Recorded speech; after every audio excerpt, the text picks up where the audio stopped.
अस्सलाम वालेकुम नाज़रीन, मैं हूं मंसूर अली खान। प्रोग्राम में आपको खुशामदीद कहेंगे।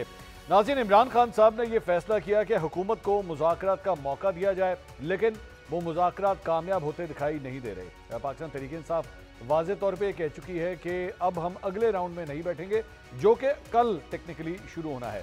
डिमांड ये सामने आई कि जनाब मुज़ाकराती कमेटी से मुलाकात करवा दी जाए तो शायद फिर कोई चांस निकल सके, लेकिन अभी तक जो स्टेटस को था इस सारे मामले का वो वैसे का वैसा ही है। लेकिन इससे ज़्यादा बड़ी तब्दीली आज से 2 दिन के अंदर, जो पिछले 2 दिन गुजरे हैं उसके अंदर आई, जब पाकिस्तान तहरीक इंसाफ खैबर पख्तूनख्वा की सदारत अली अमीन गंडापुर साहब से लेके जुनेद अकबर साहब को दे दी गई।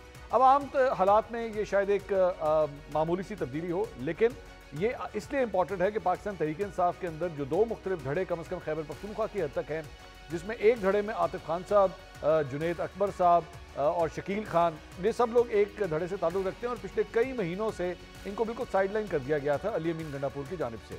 लेकिन अली अमीन गंडापुर से ये ओहदा ले लिया गया और जुनेद अकबर साहब को जो है वो ये जिम्मेदारी दे दी गई। उसके बाद जुनेद अकबर साहब की मुलाकातें भी नहीं हो रही थी, वो मुलाकात भी हो गई। साथ ही साथ पब्लिक अकाउंट कमेटी की चेयरमैनशिप के लिए भी जो है वो पिछले कई महीनों से एक डेडलॉक मौजूद था। शेख वकास अकरम को इमरान खान साहब बनवाना चाह रहे थे, लेकिन उनका नाम फाइनल नहीं हो रहा था। अब जुनेद अकबर साहब को वो ओहदा भी मिल गया है। क्या पाकिस्तान तहरीक इंसाफ के अंदर एक बड़ी तब्दीली आ रही है?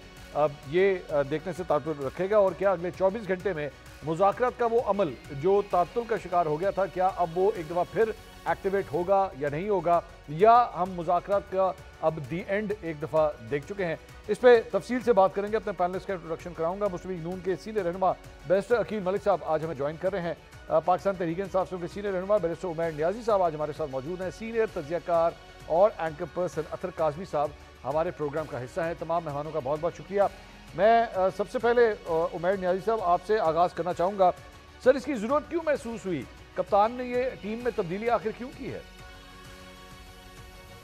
हाँ जी, कप्तान साहब ने बिल्कुल तब्दीली की और मैं समझता हूँ देर से की, क्योंकि देखें वो ऑलरेडी अली अमीन खान को जो टास्क दिया था केपीके की गवर्नमेंट का, और केपीके में गवर्नमेंट जो फॉर्मेशन है हमारी तीसरी दफ़ा की है, एक बहुत हैवी रिस्पॉन्सिबिलिटी उनके सर पे दी। और उस दौर में ये रिस्पॉन्सिबिलिटी दी गई है जब आपको पता है कि फेडरल में आपके ख़िलाफ़ एक हॉस्टाइल गवर्नमेंट बैठी है। Day to day issue, law and order के इश्यूज़, बहुत सारे मामलात ऐसे हैं कि जो आपकी अटेंशन रिक्वायर करते हैं डे टू डे बेसिस पे। तो मैं समझता हूँ कि एक बड़ा खुशाइंद और एक अच्छा फ़ैसला है। और आज भी आप जिस तरह देखें, अली अमीन खान साहब अभी खान साहब से अडयाला जेल से मिल के निकले हैं। कुछ तफसीलात तो अभी आ जाएंगी, क्योंकि अभी तक मुझे उनकी एग्जैक्ट डिटेल्स का नहीं पता, मगर अंडर डिस्कशन यही तब्दीलियाँ प्रोविंस को किस तरह से लेके चलना है, ये सारे मामलात ज़ेर बहस रहे हैं। तो आपके ख्याल में ये इसका कोई इख्तलाफ से कोई ताल्लुक़ नहीं है? अली अमीन गंडापुर साहब की यानी परफॉर्मेंस के हवाले से खान साहब पूरी तरह मुतमईन है, कम से कम उनको वज़ारत आला की कुर्सी से तो नहीं हटाया जाएगा? देखें, ओवरऑल देखें वज़ारत आला, देखें खान साहब जिसको भी वो हुमा जिसके सर पे बिठा दें वो सीट के लिए अहल हो जाएगा। मगर ओवरऑल अभी इस वक्त मिक्स देखें, जो अपनी असेसमेंट है, देखें केपीके में हमने जनरली जिस तरह से कैंडिडेट्स फील्ड किए थे, केपीके की एक्सपीरियंस लॉट तो सारी आपने नेशनल असम्बली में बिठाई हुई है। और अगर केपीके की असम्बली वाइब्रेंट क्राउड है, ठीक है, सारा है उनका, अगर फ्लोर ऑफ द हाउस पे परफॉर्मेंस देख लें उसमें कोई शक नहीं, वो मेहनत भी कर रहे हैं, मगर कंपेरेटिवली यंग टीम है। तो मैं समझता हूँ कि उनके लिए सरबराही के लिए खान साहब ने ठीक बंदा चुना। और इस तरह के हालात में इसी तरह का बेसिकली स्ट्रॉन्ग हेडेड आदमी ही स्टेयर कर सकता है। और मैं समझता हूँ कि अभी तक खान साहब का कॉन्फिडेंस अली अमीन के साथ ही है। अच्छा, अतर काज़मी साहब, आपके पास क्या खबर है सर? आपकी चिड़िया क्या बताती है, या आखिर ये तब्दीली क्यों आई है? मेरी चिड़िया बड़ी हो गई थी, उड़ गई थी, उसके बाद वापस ही नहीं आई। मेरे ख्याल में आजकल नजम सेठी साहब के पास है। तो मुझे नहीं पता, चिड़िया जो है वो आएगी तो बताएगी। पर इशू ये है कि देखें, यकीनन आप जो उमैर साहब का है मौकिफ, वो जमात का मौकिफ तो हो सकता है, लेकिन on the face of it I don't think कि ये कोई अचानक इतनी जिम्मेदारी पड़ी है अली अमीन साहब के कंधों पे कि उनको ये एहसास हुआ और उनकी मुशावरत से खान साहब ने जुनेद अकबर को लगा दिया। मेरे लिए it's little difficult to digest, to be honest. I think there is a clear message Khan साहब की जानिब से कि कुछ चीज़ों के ऊपर वो अली अमीन साहब से मुतमिन नहीं है, उनकी जमात के अपने लोग भी कुछ मुतमिन नहीं है, और उसी का ये नतीजा है कि अली अमीन साहब को जो है वो सूबाई सदारत से हटाया गया है। और जो आपने कहा कि उनकी वजारत आला की सीट, मेरे ख्याल में अभी तक तो उनकी वो सीट महफूज है, लेकिन ये पहली वार्निंग शॉट खान साहब ने चला दी है, तो वो अब उनको देखने की जरूरत है। और आज की जो मुलाकात होगी अली अमीन साहब की, जो अब से कुछ देर पहले खत्म हुई है, मेरे ख्याल में उस मुलाकात के अंदर भी काफी टफ टॉकिंग हुई होगी। तो अतर साहब, ये इसको एक और एंगल से जो सिग्नलिंग ली जा रही है वो ये है कि वो तमाम अफराद, गौर से सुनिएगा, कि वो तमाम अफराद जो पीटीआई के अंदर ये तस्वुर किए जाते थे कि शायद वो इस्टेब्लिशमेंट के साथ बातचीत के लिए एक ब्रिज का किरदार अदा कर सकते हैं, इमरान खान साहब के मामला को रिजॉल्व कर सकते हैं, यहाँ पे मुज़ाकरा तातुल का शिकार होते हैं। इमरान खान साहब को 14 साल की कैद की सज़ा होती है और within the next 1 week हम एकदम ये तमाम फैसले देखते हैं कि उस पूरी टीम से जो है अहम जिम्मेदारियां ले ली जाती हैं। शेर मरवत साहब को ऑलरेडी शो कॉज नोटिस जारी हो चुका है और अली अमीन गंडापुर साहब से भी जिम्मेदारी ले ली जाए। ये लिंकेजेस आपको लगते हैं कि बाकी इस तरह है, या इन सारी चीज़ों का आपस में आपके ख्याल में कोई ताल्लुक नहीं है? देखिए, अब अली अमीन साहब को आप खुद देखें तो अली अमीन साहब एक सूबे के चीफ एग्जीक्यूटिव हैं। उनका ताल्लुक तो कोई चाहे या ना चाहे एस्टेब्लिशमेंट से उनका राब्ता भी होता है, सिक्योरिटी के मसाइल पे भी गुफ्तगू करते हैं। जहां तक शेर अफजल मरवत साहब का ताल्लुक है, उनका मुज़ाकरात में कोई इंपॉर्टेंट किरदार नहीं था, और ये लोग जो मुज़ाकरात कर रहे हैं ये बड़ा कलीदी इसमें किरदार अदा कर रहे हैं। ना सिर्फ अली अमीन साहब थे, दीगर लोग जो सियासी लोग हैं, असद कैसर साहब हैं, बैरिस्टर गौहर साहब हैं, असद कैसर का बड़ा इंपॉर्टेंट इसमें किरदार है। तो ये सारी चीजें तो चल रही हैं। मुझे नहीं लगता कि ये सिर्फ अचानक कोई मुज़ाकरात में रुकावट आई है। जो मुज़ाकरात शुरू हुए थे वो किसी और सतह पे मुज़ाकरात कामयाब हुए थे, तो मुज़ाकरात शुरू हुए थे, उस लेवल के ऊपर अभी भी एंगेजमेंट वहां पे जारी है। और ये जो तासुर कायम किया जा रहा है कि जैसे कोई अली अमीन जो है वो कोई पार्टी के गद्दार हैं और इस वजह से उनको निकाल दिया गया, नहीं, ऐसी बात नहीं है। पार्टी में इख्तलाफात होते हैं, लेकिन मैं इसको बराह रास्त उसका नतीजा नहीं समझता। मामला थोड़े से मुख्तलिफ हैं इससे। ठीक है, बैरिस्टर वकील मलिक साहब, ये गंडापुर साहब जो है, जाहिर बात है हुकूमत के हवाले से एक तासुर ये था कि वो एक ऐसी शख्सियत हैं जिनके साथ आप लोगों ने एक वर्किंग रिलेशनशिप कायम किया, क्योंकि वो जाहिर बात है एक चीफ मिनिस्टर भी हैं एक सूबे के, इसकी वजह से, और वो मुज़ाकराती कमेटी का भी हिस्सा है, इस वजह से शायद एक ऐसी शख्सियत थी जिनके साथ ये बातचीत का अमल जो है वो चल सकता था। लेकिन अब जिस शख्स को पब्लिक अकाउंट्स कमेटी की चेयरमैनशिप मिली है और खैबर पख्तूनख्वा के अंदर ये जिम्मेदारी मिली है, उनके बारे में कहा जाता है कि वो बड़े पाकिस्तान तहरीक इंसाफ के कट्टर नजरियाती किस्म के वर्कर भी हैं और निस्बतन ज़्यादा हॉकिश हैं, और इसका मतलब है उनकी अपॉइंटमेंट से ये एक तासुर आ रहा है जैसे पाकिस्तान तहरीक इंसाफ जो है ना आगे ग्राउंड के ऊपर, सड़क के ऊपर जो है किसी बड़ी एहतजाजी मुहिम का आगाज करने जा रही है। आप भी इसको इस तरह देखते हैं? बिस्मिल्लाहिर्रहमानिर्रहीम। मंसूर साहब, बहुत बहुत शुक्रिया। देखें, बिल्कुल सबसे पहले तो मैं उनको मुबारकबाद पेश करता हूँ। जो मैं जितना उनको जानता हूँ, मैं ये ज़रूर बता सकता हूँ कि बेशक वो नज़रियाती हों और बेशक बिल्कुल डाई हार्ड पीटीआई सपोर्टर हों, लेकिन वो एक मामला फ़हम इंसान भी हैं और रीज़नेबल शख्स हैं, रैशनल हैं, और वो तमाम तर चीज़ों को रैशनली ही देखते हैं। अच्छी बात है ये, क्योंकि एक ऐसा मनसब होता है और एक ऐसी एपिक्स वॉच टॉक बॉडी होती है जो कि गवर्नमेंट के ऊपर चेक एंड बैलेंस रखती है, उसकी एक्सपेंडिचर के ऊपर या उसके खर्च के ऊपर, जो अवाम के पैसे इस्तेमाल हो रहे हैं मुख्तलिफ प्रोजेक्ट्स के ऊपर या मुख्तलिफ दीगर चीज़ों के ऊपर। ठीक, तो I think is a good choice और कोई इसमें ऐसी बात नहीं है। लेकिन हाँ, बिल्कुल जो मेरे ख्याल से अतर काज़मी साहब की चिड़िया नहीं ला सकी, मैं आपको उस चिड़िया के कुछ अहवाल बता देता हूँ। अच्छा। कुछ उस चिड़िया ने जो बातें बताई हैं वो कुछ इस हवाले से है कि अब बिल्कुल पहले तो हम देखते थे कि मुख्तलिफ जो पार्लियामेंट से बाहर लोग हैं या जो पार्लियामेंट के अंदर लोग हैं उनमें बड़ी तफरीक थी और ग्रुपिंग तो थी ही थी, लेकिन ये खुल के तमाम तर बात जब सज़ा हुई 14 साल और 7 साल, तो उसके बाद फिर अब खुल के तमाम तर मामलात मंजर आम पे आना शुरू हो चुके हैं। चिड़िया ये अहवाल बताती है कि यहाँ पे अली अमीन गंडापुर साहब को सज़ा दी गई है उस तमाम तर मामले की जो 26 तारीख को उन्होंने राह फरार इख्तियार की बीबी साहिबा को बेयार मददगार चौक में जब उन्होंने अकेले छोड़ दिया, और उस तमाम तर मामले पे तो ये उसकी सज़ा है। अच्छा। कि यहाँ से उनके पास से जो सूबे की सदारत थी वो उनसे ले ली गई, और ये बिल्कुल डिफरेंसेस उस दिन से क्रॉप अप किए हैं और ये डिफरेंसेस सामने नज़र आ रहे हैं। और ये रोज़े रोशन की तरह याद थी बात ये तो इसका जो इफ़ेक्ट था वो बहुत देर बाद अभी आपको नज़र आया है, जब उनका कोई बस चला है और उन्होंने कोई इमरान खान साहब के कान में कोई बात फूंकी होगी, तो उन्होंने फिर ये डिसीजन लिया होगा और उन्होंने कहा होगा कि भाई ये सूबे की सदारत से हटाएं। आगे अब इसका क्या रिएक्शन आता है, कोई फर्दर रिएक्शन भी आएगा क्या, उनको सूबे की जो है सीएमशिप से भी हाथ धोने पड़ेंगे या नहीं, is yet to be seen. लेकिन बैरिस्टर साहब मैं आगे जाने से पहले एक और इम्पोर्टेंट बात अकील साहब और मंसूर साहब, ये मेरी चिड़िया की वापसी का भी इंतजाम करवाएं। बैरिस्टर साहब ने रोक के रखी तभी खबर हम तक नहीं पहुंची, तो ये भी जरा जो है ना वापस करवाइएगा। वो सर आजकल पीका के घोंसले पे बैठी हुई है, वो बेचारी अपना इंतजाम कर रही है। बैरिस्टर साहब एक इम्पॉर्टेंट इशू इस सारे मामले के अंदर मुज़ाकरात के हवाले से भी मैं आपका कमेंट लेना चाहूँगा कि 28 तारीख के हवाले से मुलाकात का फैसला हुआ था, लेकिन पाकिस्तान तहरीक इंसाफ जो है वो तो उनका फ़ोन जो है वो नॉट रिस्पॉन्डिंग में जा रहा है। सर आपके पास मतलूबा सहूलत मुयसर नहीं है, उनका फ़ोन तो ये बता रहा है। नहीं, क्योंकि उनका फ़ोन अभी अडयाला जेल में है और वहाँ पे सिग्नल नहीं आते और फ़ोन के इस्तेमाल करने पे भी ममानियत है, तो इसलिए मैं समझता हूँ कि जो मुज़ाकरात तातुल का शिकार हैं या मुज़ाकरात को सबूताज किया जा रहा है वो सिर्फ़ और सिर्फ पीटीआई की तरफ से किया जा रहा है, बिकॉज इनका मूड तो यही था रोज़े अव्वल से। ये हमारे कंधों पे ये बंदूक रख के मुज़ाकरात की, तो ये इस्टेब्लिशमेंट से मुज़ाकरात करना चाहते थे, वहाँ से तो जवाब आ गया कि भाई हमारे साथ तो कोई मुज़ाकरात नहीं है। और जिस मुलाकात को बढ़ा चढ़ा के भी पेश किया गया, तमाम तर उसके अहवाल और खदोखाल ऐसे बयान किए गए जो एग्जिस्ट ही नहीं करते थे, फिर इनको सुबकी खुद ही हुई। अब यहाँ पे 28 तारीख जो तय की है स्पीकर साहब ने, और ये इनका अपना खुद एग्री किया हुआ टाइम था या टाइम फ्रेम था, जिसमें 7 वर्किंग डेज इन्होंने हमें दिए, जो आज ख़त्म हुए हैं 7 वर्किंग डेज। तो उसके बाद ही हमने कहा था कि 7 वर्किंग डेज ख़त्म होंगे तो वो मीटिंग हो जाएगी, आपको जवाब भी दे देंगे। अब कल तो मीटिंग है 11:45 पे सुबह, स्पीकर साहब ने उसका टाइम भी सेट कर दिया, तमाम तर मामलात हो गए।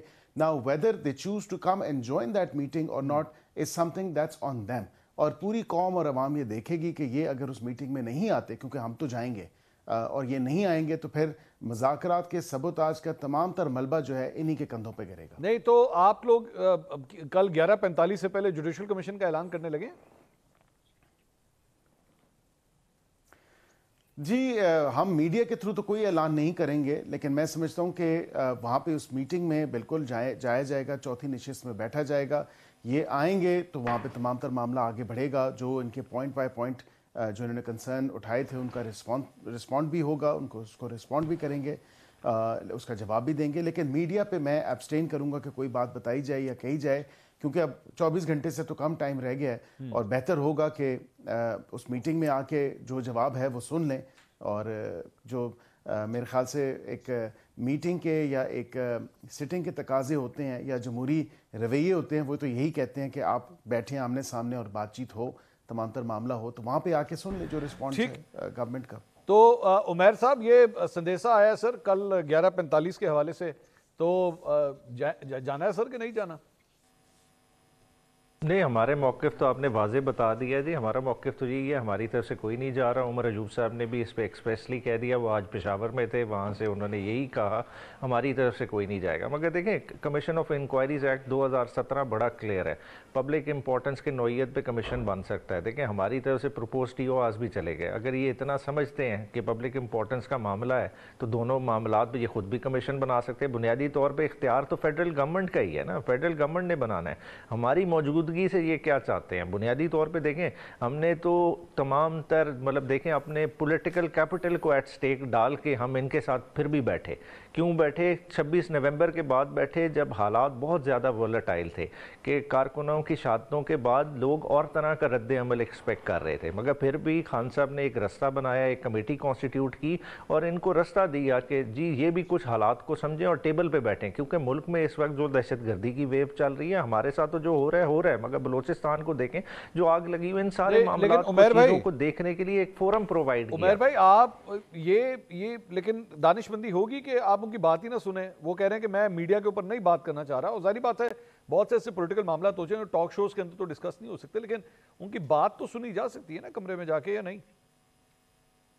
नहीं देखें, बात तो 3 नशिस्तों में हुई। बात मुद्दा क्या है कि क्या 9 मई पे ये कमीशन बना सकते हैं कि नहीं, क्या 26 नवंबर पे कमीशन बना सकते हैं कि नहीं। भाई कागज तो आपने पिछली दफा बिल्कुल दिया। पिछली दफा दिया था, मगर हम ये तो नहीं इन्हें कह रहे थे कि चौथी नशिस्त से पहले आप जी कमीशन बना के आएंगे तो टेबल पे हम बैठेंगे। हमने तो सिंपल सी रिक्वेस्ट ये कही थी कि आप जो भी relevant stake holder, relevant quarters को कंसल्ट करना चाहते हैं आप कंसल्ट कर लें। कम से कम इतना बना दें कि इन पे आप बना भी सकते हैं कमीशन के लिए कि या आपके हाथ इतने ज़्यादा बंधे हुए हैं कि आप कुछ मूव ही नहीं कर सकते। तो फिर इतना भी नहीं इन्होंने बताने की जो है ना वो कोशिश की। और अभी तो देखें ना, ये चौथी नशिस्त किस लिए थी कि ये इन्होंने उससे पहले इंदिया देना था और फिर बैठ के चौथी नशिस्त में टीओआरस पे डिस्कशन हो जाती, जिस तरह हमारे टीओआरस पे ये कहते कि ये तो जी कंप्लीट चार्जशीट है, तो आपके पास कोई काउंटर प्रपोजल होती तब उस पर डिस्कस हो जाता। मगर बेसिकली तो तीसरे राउंड के बाद ही जिस तरह की इन्होंने गोलाबारी शुरू कर दी। नहीं, अब तो वो हम टेबल पे ही नहीं है, अब आपने जिनसे कंसल्ट किया अब उन्हीं को दें। तो यही बात है कि वो आप मीडिया पे जवाब सुनना चाहते हैं या अंदिया क्या दे के बना सकते हैं या नहीं बना सकते। ऑब्वियसली आपको पता है लीगल पोजीशन, मैं और आप वकील हैं, आपको पता है कि बन सकता है, उसमें कोई अमर माने नहीं है, लेकिन उसकी जस्टिफिकेशन क्या है ना बनाने की। अगर नहीं बनता या जो भी मामला है, कम से कम आप बैठे तो सही ना, बगैर बैठे बगैर सुने। देखें टीवी से पता चल जाए। नहीं देखें, आपकी तरफ देखें, ये भी एक गुडविल जेस्चर होगा, समझे। देखें आपकी तरफ से कल आ जाता है कि जी हम बना सकते हैं, फिर शायद देखें कोई पेशरफ्त हो जाए। अभी ये तो कहना कबलस वक्त है, शायद फिर उसके बाद पॉलिटिकल कमेटी को दोबारा चांस मिल जाए खान साहब के पास जाने का। देखें पॉलिटिकल डायलॉग किसी सूरत रुकना नहीं चाहिए। अगर मेरी ज़ाती इस पर ओपिनियन ले, मैं इसके 100% हक में हूँ कि दरवाजे पॉलिटिकल फोर्सेस के एक दूसरे के लिए नहीं बंद होने चाहिए, क्योंकि आप डायलॉग करते हैं तो कुछ ना कुछ रास्ता मिलता है। जमहूरियत मजबूत ही इसी तरह से होती है कि पॉलिटिकल फोर्सेस आपस में बात उमर भाई, अगर ये आप कल जाते हैं, मैं एक for the sake of argument ये बात कर रहा हूं कि आप कल जाते हैं, लेट्स से ये कमरे में जाके आपको कहते हैं कि नहीं भाईजान नहीं हम नहीं कर सकते, हमारे हाथ बड़े कमजोर हैं, हमारे अंदर इतना तप्पड़ ही नहीं है कि हम ये काम कर सकें, आप आगे बाहर आके कह दीजिएगा अच्छा जी बहुत बहुत शुक्रिया खुदा हाफिज असी जा रहे हैं, और बाहर आके मीडिया को बता दीजिएगा कि जनाब अंदर जाके हमने खुदाफसी कर दी है। लेकिन अगर आप ये करें कि जी हमने तो जाना ही नहीं है, हमने बात ही नहीं करनी है, हमने इनसे मिलना ही नहीं है, हमने कमरे में बैठना ही नहीं है, तो इसका सिर्फ और सिर्फ उन्हें फिर कसूरवार क्या ठहराया जा सकता है?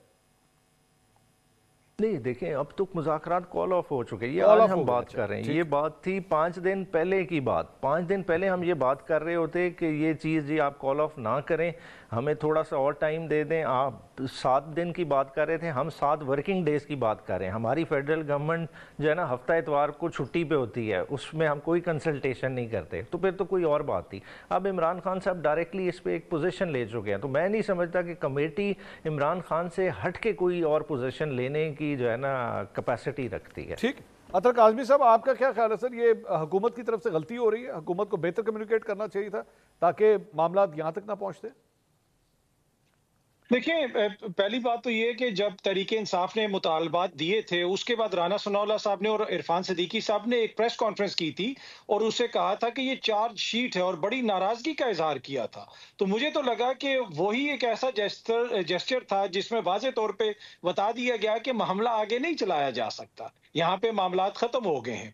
अब अगर हुकूमत कोई उनसे राब्ता करना चाहती है या उनको कुछ बताना चाहती है तो जरूरी नहीं है कि टीवी पे ही बताए, वो उनसे वैसे भी राब्ते में है, उनको टेलीफोन पे भी बताया जा सकता है, इसमें कौन सी ऐसी बात है। और अब हुकूमत की तरफ से बार बार कहा जा रहा है कि आप आए बैठे हम आपको बताएंगे, तो आप उन्हें बता दें जी कि हमने कल क्या चीजें डिस्कस करनी है, कमेटी का आपस में राब्ता है, स्पीकर साहब को बता दें, उनके जरिए कर दें।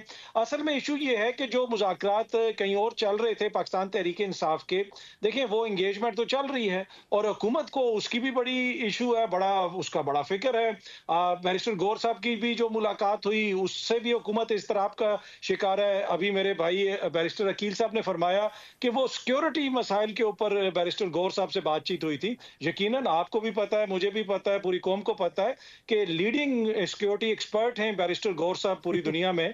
और अभी जो सिक्योरिटी काउंसिल है, मैंने सुना है वो भी उनको बुला रही है कि आलमी सतह पे जो सिक्योरिटी मसाइल हैं उन पे भी आके वो उधर ब्रीफिंग दें। वो और वो बैरिस्टर बड़े लगेंगे जब वो गौहर जो है वो सिक्योरिटी पे बात कर रहे होंगे। बैरिस्टर गौहर जो है पिन निकाले बगैर ही ग्रेनेड फाड़ लेते हैं सर, ये उनकी खसूसियत है। जी जी जी जी जी बिल्कुल बिल्कुल, वो बगैर मैगजीन के गोलियां चलाते हैं, तो वो बड़ी उनका जो है ना सिक्योरिटी का तजर्बा है और यकीनन हुकूमत भी उससे फायदा उठा रही है। तो मसला ये है कि दोनों तरफ जो है ना खदशात भी हैं, दोनों तरफ एक तरह से जिसे आप कह सकते हैं लैक ऑफ ट्रस्ट भी है, लेकिन एंड ऑफ द डे मामलात तो बैठ के हल करने हैं। और जो खान साहब की जो जमात है उनको भी इस चीज को रियलाइज करना पड़ेगा कि लड़ाई करके मामलात हल नहीं हो सकते, मामलात को आगे निकालना है। उन्होंने अपने अगर लीडर को रिहा करवाना है, वो भी उनकी प्रायोरिटी है, तो वो भी बहुत जरूरी है। हुकूमत की अपनी प्रायोरिटीज हैं, पर फिलहाल मुझे ये लगता है कि थोड़ा सा स्टेलमेट है, लेकिन राब्ते खत्म नहीं हुए, राब्ते हैं और एंगेजमेंट चल रही है। लेकिन हुकूमत के साथ नहीं, मतलब वो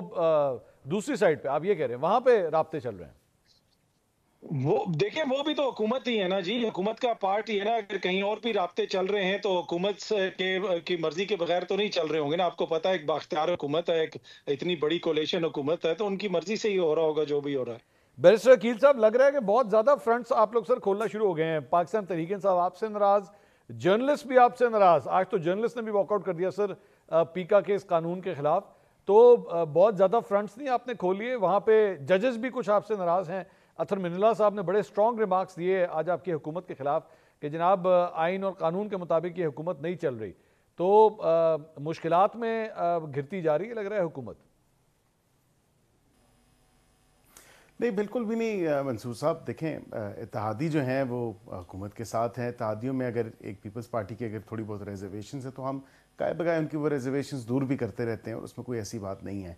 जहाँ पे आपने बात की जजेस की, तो हमने तो कभी भी नहीं कहा कि जजेस हमारी साइड पे हों या किसी मखसूस सियासी जमात को का साथ दें या उनकी तरफ लीनिंग उनकी हो। हम तो हमेशा से कहते हैं कि आइन और कानून के मुताबिक चलें, और आइन और कानून के मुताबिक जो तरीक़ाकार दर्ज है उसी में उसको फॉलो उन्होंने करना है और उसी को आगे बढ़ाना है और उसी पे अमल दरामद भी करनी है।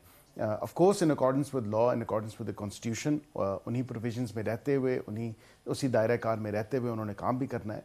अब ये स्टेटमेंट्स देना तो मैं समझता हूँ कि ये कोई अच्छी बात नहीं है। ट्राइकॉटमी ऑफ पावर्स, ये सेपरेशन ऑफ पावर्स का कॉन्सेप्ट है, उसी को मलूज़ खातिर रखते हुए जो जिसका काम है कॉन्स्टिट्यूशनल फ्रेमवर्क में उसको वो काम करने देना चाहिए और काम करना भी चाहिए।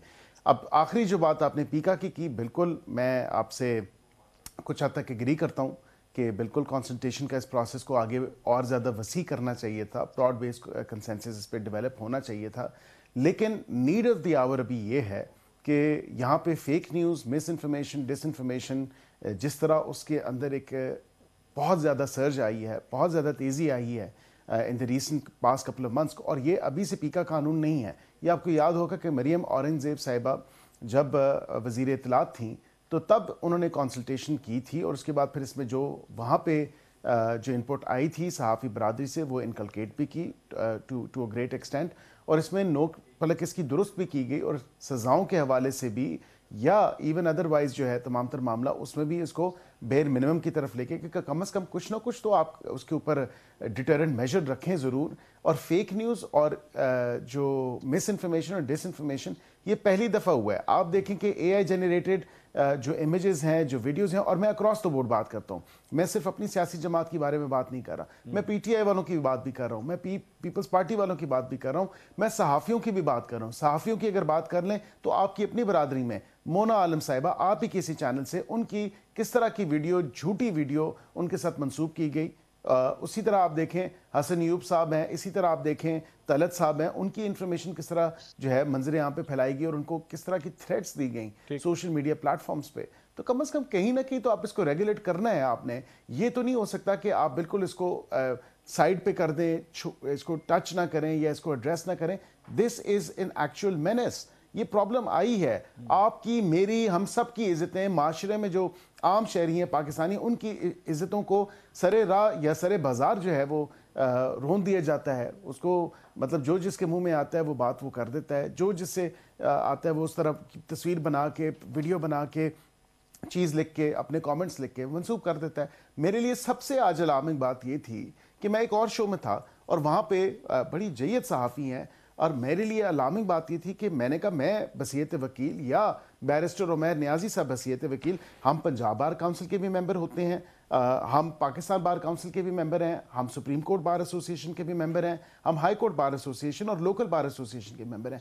What was alarming to me कि जब मैंने उनसे कहा कि फिर आप कोई भी कैमरा उठा के या यूट्यूबर जो भी है वो सहाफ़ी बन जाता है, तो क्या आपके सहाफ़ी जो इक़्तिदार हैं या एथिक्स हैं क्या इस चीज़ की इजाज़त देते हैं कि क्या आपको एक रेगुलेटर के साथ रजिस्टर होना है? उन्होंने कहा नहीं सर, मैं तो रजिस्टर ही नहीं हूँ किसी के साथ, मैंने कोई मेंबरशिप नहीं ली किसी भी प्रेस क्लब की, and it's not mandatory upon मी। तो मैंने कहा मुझे फिर ये बता दें कि उसके बेयर मिनिमम्स क्या हैं या मिनिमम क्राइटेरिया क्या है सहाफ़ी बनने का। बिकॉज आज अगर मैं ऐलान करता हूँ कि मैं सियासतदान नहीं हूँ, मैं वकील नहीं, मैंने आज से सहाफ़त करनी है, तो मुझे कौन रेगुलेट करेगा? मुझे ये बताएं कि क्या मैं कैमरा उठा के किसी भी की भी वीडियो बना दूं, कोई भी खबर फैला दूं? Am I journalist? No, I am not a journalist. ठीक है, मैं मंसूर साहब, मैं एक छोटी सी चीज इसमें ऐड कर लूं आपकी इजाजत से। बताइए। एक तो बात ये है कि जो फेक न्यूज है या किसी की कोई वीडियो इस तरह की खुदा ना खास्ता कोई बनाता है, फैलाता है, उसके लिए कानून मौजूद हैं, किसी नए कानून की जरूरत नहीं है। FIA भी उनके खिलाफ कर सकती है। इशू यहाँ पे ये है कि जिस किस्म की बातें होती हैं, जिस किस्म का माहौल बनाया गया है कि लोगों को डराना है, तनकीद जो करेंगे उनके खिलाफ भी एक्शन हो जाएगा। फिर इसमें फौजदारी एक डाल दिया गया है एलिमेंट, यानी लोगों को पकड़ा जाएगा, लोगों को गिरफ्तार किया जाएगा, 3 महीने बाद कहा जाएगा जी कि वो बेगुनाह है, तो फिर वो छापे भी पड़ेंगे, गिरफ्तारियां भी होंगी। फिर सहाफी कौन है? मेरे ख्याल में ये वही आर्गुमेंट है कि जी वो क्लासिकल सिंगर कौन है कि जब तक 17 साल एक टांग पे खड़े होकर राग नहीं पड़ेगा तो वो सिंगर नहीं बन सकता। ये बात नहीं है। ये एक डिजिटल दौर है। ये वो दौर है कि जहां पे हम डिजिटल नेशन बिल लेके आ रहे हैं, जहां पे हर बंदे के पास इंफॉर्मेशन तक रसाई है। तो ये कोई बहस नहीं कि सहाफी कौन है, जो सबको पता चल जाता है कौन सहाफी है कौन नहीं। हमें कोई इशू नहीं है कि अगर कोई अपने आप को सहाफी कहे या अपने आप को साइंटिस्ट कहे। हमें इशू ये है कि जिसकी भी हुकूमत होती है, चाहे माजी की भी मैं हुकूमतों की बात कर रहा हूं, आप लोगों की आवाज दबाने की कोशिश करते हैं। आम सिटीजन हो या सहाफी हो, उसको वो फ्रीडम होना चाहिए कि उसके ऊपर हर वक्त तलवार ना लटकती रहे कि किसी मिनिस्टर साहब को बुरा लगेगा तो कल उसके घर पे छापा पड़ जाएगा। ये इशू है। वैसे बैरिस्टर साहब, मैं अकील साहब, मैं आपसे ये जो अभी आप थोड़ी देर पहले बात कर रहे थे कि कोई भी कैमरा उठाए वो सामने रखे तो वो क्या अपने आप को सहाफ़ी कहे? अच्छा, अगर अपने आप को सहाफ़ी ना कहे, मैं आपसे वैसे ही सवाल कर रहा हूँ, वो एक अपने सामने फ़ोन रखे और वीडियो रिकॉर्ड करके यूट्यूब के ऊपर डालना शुरू कर दे और वो ना कहे अपने आप को सहाफ़ी कि मैं सहाफ़ी नहीं हूँ, तो क्या उसे इजाज़त होनी चाहिए कि वो वीडियोस डाल सके या नहीं होनी चाहिए आपकी नज़र में? देखिए, इजाज़त नहीं, एक इजाज़त का ये आलम है कि मतलब देखें, अगर वो गलत इन्फॉर्मेशन फैला रहा है, मिसाल के तौर पे वो वीडियो बनाता है, वो हकायक सामने रखता है, तो आई एम श्योर कि वो फेक इन्फॉर्मेशन नहीं है। मेरा कहने का मकसद सिर्फ ये है कि अगर ठीक है, मैं मानता हूँ इनकी बात कि डिजिटल दौर है, लेकिन कुछ ना कुछ रेगुलेशन भी तो होनी चाहिए। मुख्तलिफ इंडस्ट्रीज़ हैं, FIA की कैपेसिटी नहीं है, लेकिन आप मुझे ये बताएं कि कम अज़ कम ये तो नहीं हो सकता कि जिसका जो दिल करे। और इस कानून में क्या बात है, इसमें हुएवर है, इट्स नॉट के ए जर्नलिस्ट और a YouTuber, it's however, even that includes me, कि मैं अगर गलत न्यूज़ को, फेक न्यूज़ को, मिस इन्फॉर्मेशन को, डिस इन्फॉर्मेशन को जानते बूझते, नोइंग परफेक्टली वेल कि ये गलत चीज़ है या उसको मैं डिसेमिनेट करता हूँ या उसको फैलाता हूँ, इसमें हमने इंटेंशन का एलिमेंट ज़रूर रखा है कि जो मेंस रिया है, जो हम एक लीगल ज़बान में इस्तेमाल करते हैं, कि इंटेंट होना ज़रूरी है। वरना ही तो मेरा तो दिफा हो सकता है ना कि ये ऑनेस्ट मिस्टेक थी या मैंने ऑनेस्टली आई वाज मिस्टेकन कि मैंने ये फैला दी या डिसेमिनेट कर दी।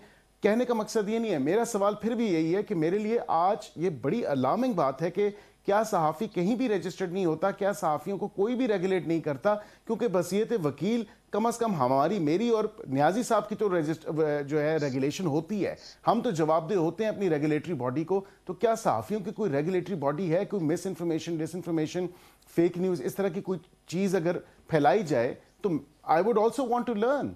मैं खुद भी अपने इस इल्म में इजाफा करना चाहूँगा कि जी। मैं ज़रा उमैर साहब का पहले पॉइंट ऑफ व्यू सुन लूँ, फिर मैं इस पर ज़रा थोड़ी सी अपनी कमेंट्री भी मैं शामिल करूँगा।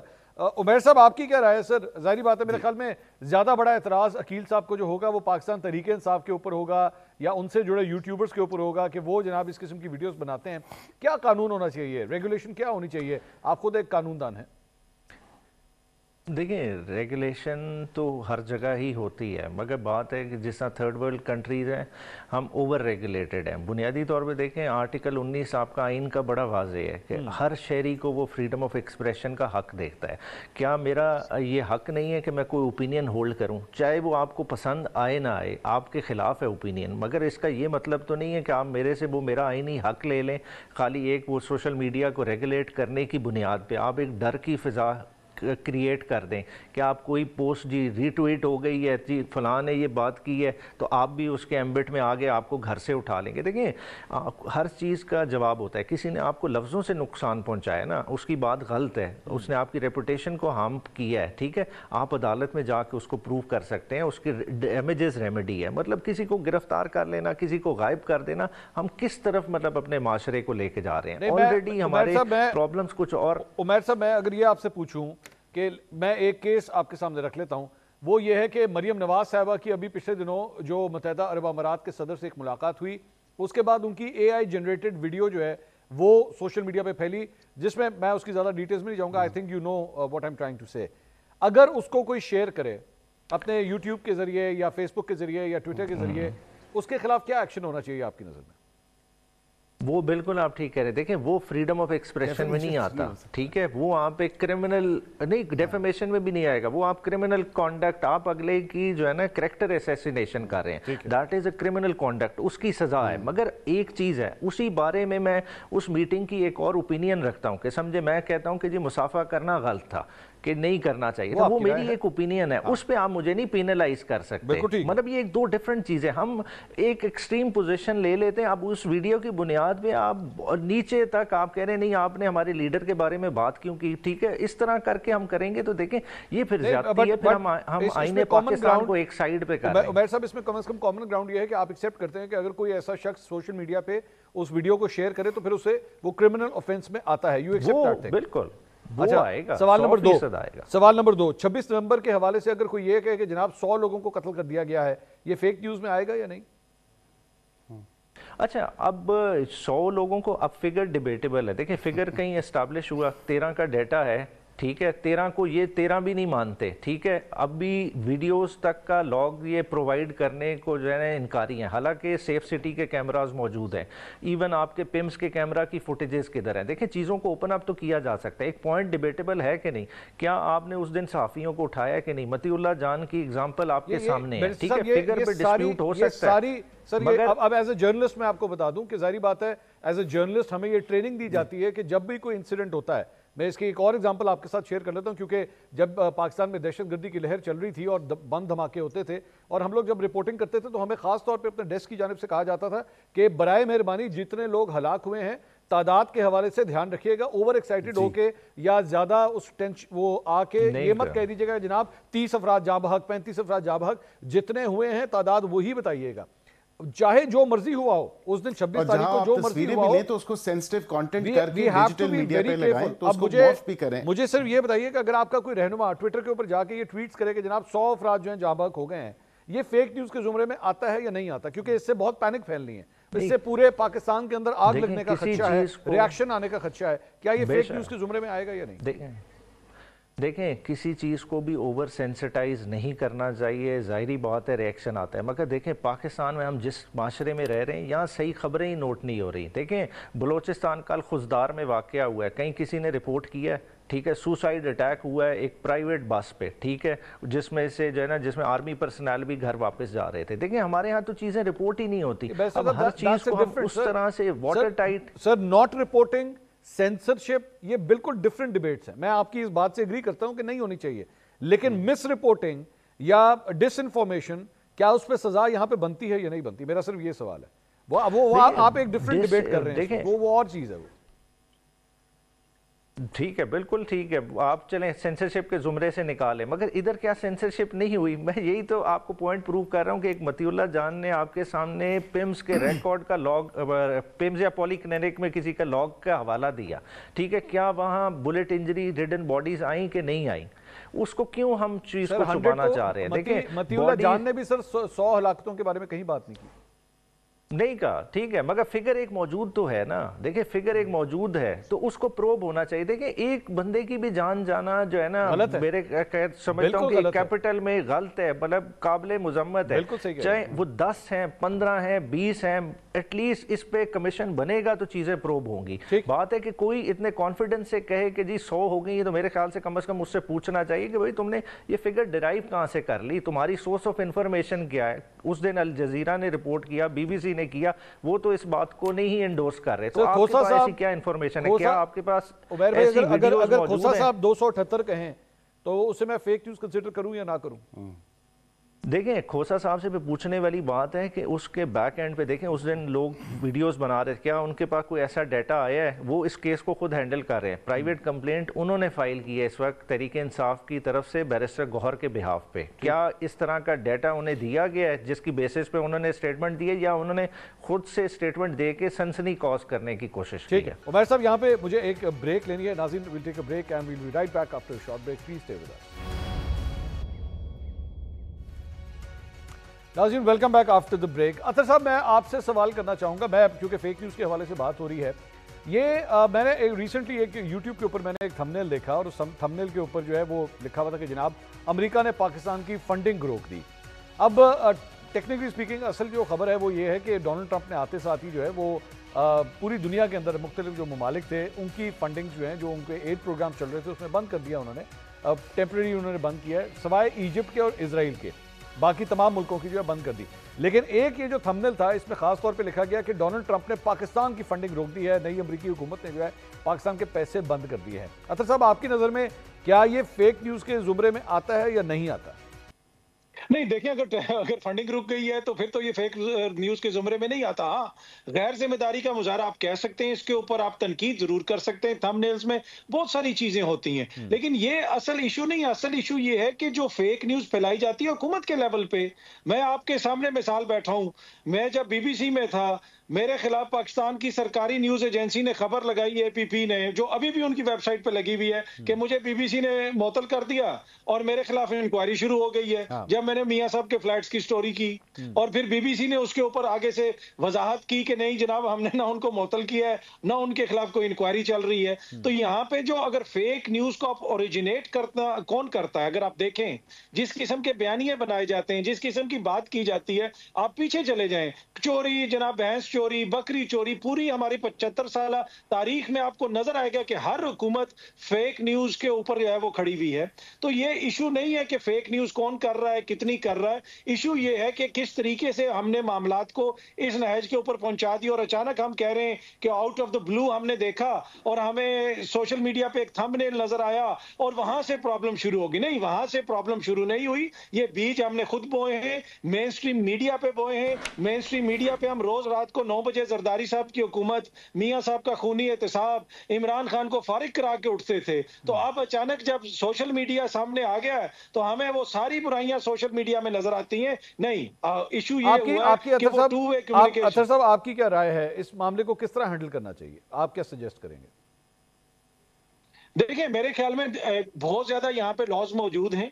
इस मामले को जो भी शख्स आइन और कानून के कोई खिलाफ हरकत करता है, यहाँ पे सिविल उसके लिए पेनल्टीज भी हैं। आप उसको देखें, अगर कोई किसी की फेक वीडियो लगाता है, फेक खबर देता है, आप जरूर उसके खिलाफ करें। लेकिन जब आप रियासती सतह के ऊपर, हुकूमती सतह के ऊपर फेक चीजों के ऊपर गलत बयानी पे बयानियां चला रहे हैं, तो मंसूर साहब फिर आपके पास इतनी मॉरल अथॉरिटी नहीं है कि आप इसको हैंडल कर सकें। जब आप मजहब कार्ड भी पीटीवी पे बैठ के खेलें, आप जब प्रेस कॉन्फ्रेंसों में, जहां पे सहाफियों की भी प्रेस कॉन्फ्रेंसें होती हैं, जिस तरह चीजों को हैंडल किया जाता है, फिर हमारे पास, हम वो मॉरल अथॉरिटी खो चुके हैं कि हम सोशल मीडिया पे किसी को डील करें। तो असल इशू वो है, हमें एक ओवरऑल अपनी अप्रोच को चेंज करना पड़ेगा। बैरिस्टर साहब, असल बात जो मेरे ख्याल में सहाफियों की हद तक जो कंसर्न है वो ये है कि नो वन इज डिसएग्रीइंग कि फेक न्यूज जो है वो मसला नहीं है, लेकिन मसला ये है कि इसका डंडा आपके हाथ में नहीं होना चाहिए, क्योंकि आपका डंडा जो है ना वो अपने मुखालिफिन पे चलेगा। देखिए, डंडा बिल्कुल हमारे हाथ में नहीं है। यहाँ पे social media protection and regulation authority है, उसका क़याम है। ट्राइब्यूनल सेपरेटली है, उसका क़याम है। इसी तरह कंप्लेंट काउंसिल है, उसका क़याम है। और इसमें आपके सहाफ़ी भाई या बहनें जो रजिस्टर्ड, जो जर्नलिज्म से, जो वर्किंग जर्नलिस्ट हैं, जर्नलिज्म के पेशे से मुंसलिक हैं, वो भी इसका हिस्सा होंगे। आप ट्राइब्यूनल की बात करें तो ट्राइब्यूनल में भी one of the members will be a working journalist, जो उसका मेंबर होगा, जो अपॉइंट हो सकता है। इसी तरह आपकी अथॉरिटी है, उसमें जो 9 मेंबर अथॉरिटी, उसमें भी जर्नलिज्म से या जर्नलिस्ट, उनको अपॉइंट कौन करेगा? उनको कौन अपॉइंट करेगा?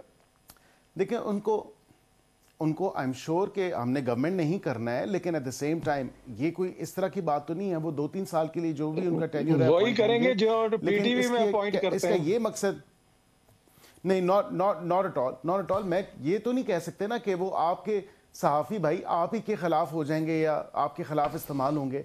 ऐसी तो बात नहीं है। वो तो नहीं होते हैं सच सर, के बैरिस्टर साथ साहब, आपको खड़े किसने होंगे, कहा नहीं जो होते? रूल्स हैं, जो आपको फ्रेम है। आपको किसने कहा सर? आपके पीटीवी के मैं तो अंदर नहीं एक दो ऐसे समझता। एंकर्स हैं, वो आप जाके देखें, वो अपने साथी सहाफियों के अगेंस्ट जिस किस्म की जबान इस्तेमाल करते हैं उस पर शर्म आती है। लेट मी से दिस ऑन द रिकॉर्ड कि अफसोस होता है कि वो जिस किस्म की जबान इस्तेमाल करते हैं सहाफियों के बारे में। तो जरूरी नहीं है अगर आप ये समझ रहे हैं कि जी चूंकि वो सहाफी, आप एक वकील हैं, आप एक वकील हैं, बैरिस्टर उमैर नियाज़ी साहब एक वकील हैं, खैर आप दोनों बड़े डिसेंट अफराद हैं, लेकिन क्या वकील के खिलाफ जबान नहीं इस्तेमाल करता? ये क्या बात हुई?